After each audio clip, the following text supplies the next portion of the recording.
பத்திரிகையாளர் பாதுகாப்பு சட்டத்தை வருகின்ற சட்டமன்ற கூட்டத்தொடரில் நிறைவேற்ற வேண்டும் என்ற கோரிக்கை எழுந்துள்ளது.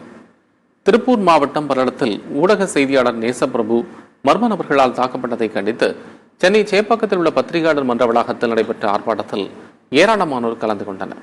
அப்போது பத்திரிகையாளர் மீதான தாக்குதலை கண்டித்து முழக்கங்கள் எழுப்பப்பட்டன. இந்த தாக்குதலுக்கு பின்னணியில் உள்ளவர்களை கண்டறிந்து நடவடிக்கை எடுக்க வேண்டும் என்று பத்திரிகையாளர்கள் வலியுறுத்தினர்.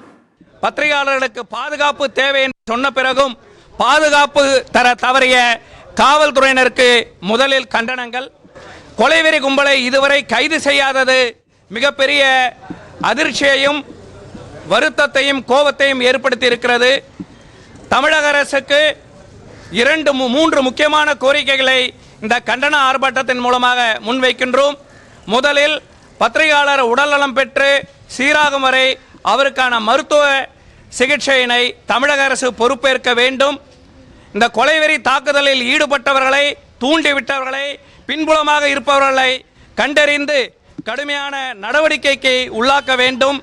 பத்திரிகையாளர் பாதுகாப்பு சட்டத்தை வரக்கூடிய சட்டமன்ற கூட்டத்தொடரிலேயே நிறைவேற்றி பத்திரிகையாளர்களுடைய பாதுகாப்பை உறுதி செய்ய வேண்டிய பொறுப்பு தமிழக அரசுக்கு உண்டு என்பதை வலியுறுத்துகின்றோம்.